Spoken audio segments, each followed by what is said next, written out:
तो जय मसीह की। तो आज का हम वचन पढ़ेंगे लुक्का की पुस्तक 11 अध्याय, चेलों को प्रार्थना करना सिखाना। वह किसी जगह प्रार्थना कर रहा था। जब वह प्रार्थना कर चुका तो उसके चेलों में से एक ने उसे कहा, हे प्रभु, जैसे यूहन्ना ने अपने चेलों को प्रार्थना करना सिखाया वैसे ही हमें तू भी सिखा दे।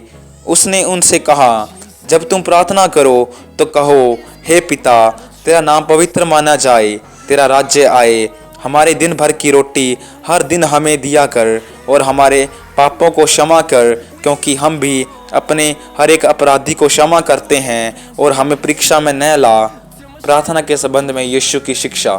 तब उसने उनसे कहा, तुम में से कौन है कि उसका एक मित्र हो और वह आधी रात को उसके पास जाकर उसे कहे, हे मित्र, मुझे 3 रोटियां दे, क्योंकि एक यात्री मित्र मेरे पास आया है और उसके आगे रखने के लिए मेरे पास कुछ नहीं है। और वह भीतर से उत्तर दे, मुझे दुख न दे, अब तो द्वार बंद है और मेरे बालक मेरे पास बिछोने पर हैं, इसलिए मैं उठकर तुझे दे नहीं सकता। मैं तुमसे कहता हूँ, यदि उसका मित्र होने पर भी उसे उठकर न दे तो भी उसके लज्जा छोड़कर मांगने के कारण उसे जितनी आवश्यकता हो उतनी उठकर देगा। और मैं तुमसे सच कहता हूँ कि मांगो तो तुम्हें दिया जाएगा, ढूंढो तो तुम पाओगे, खटखटाओगे तो तुम्हारे लिए खोला जाएगा। क्योंकि जो कोई मांगता है उसे मिलता है, और जो ढूंढता है वह पाता है, और जो खटखटाता है उसके लिए खोला जाएगा। तुम में से ऐसा कौन पिता होगा कि जब उसका पुत्र रोटी मांगे तो उसे पत्थर दे, या मछली मांगे तो उसे मछली के बदले उसे सांप दे, या अंडा मांगे तो उसे बिच्छू दे। अतः जब तुम बुरे होकर अपने बच्चों को अच्छी वस्तुएं देना जानते हो तो तुम्हारा स्वर्गीय पिता अपने मांगने वालों को पवित्र आत्मा क्यों न देगा। यीशु और बालजबूल। फिर उसने एक गूंगी दुष्ट आत्मा को निकाला। जब दुष्ट आत्मा निकल गई तो गूंगा बोलने लगा और लोगों को अचंभा हुआ, परंतु उनमें से कुछ ने कहा, यह तो बालजबूल नामक दुष्ट आत्माओं के प्रधान की सहायता से दुष्ट आत्माओं को निकालता है।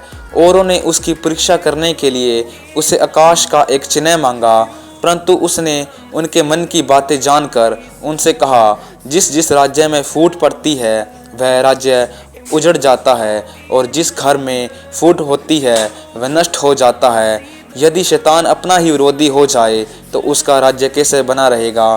क्योंकि तुम मेरे विषय में तो कहते हो कि यह शैतान की सहायता से दुष्ट आत्मा निकालता है।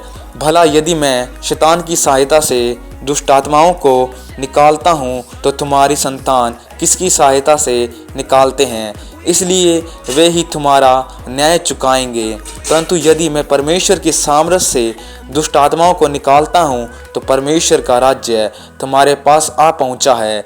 जब बलवंत मनुष्य हथियार बांधे हुए अपने घर की रखवाली करता है तो उसकी संपत्ति बची रहती है, पर जब उससे बढ़कर कोई और बलवंत चढ़ाई करके उसे जीत लेता है तो उसके वे हथियार जिन पर उसका भरोसा था छीन लेता है और उसकी संपत्ति लूट कर बांट देता है। जो मेरे साथ नहीं वह मेरे विरोध में है, और जो मेरे साथ नहीं बटोरता वह बिखेरता है।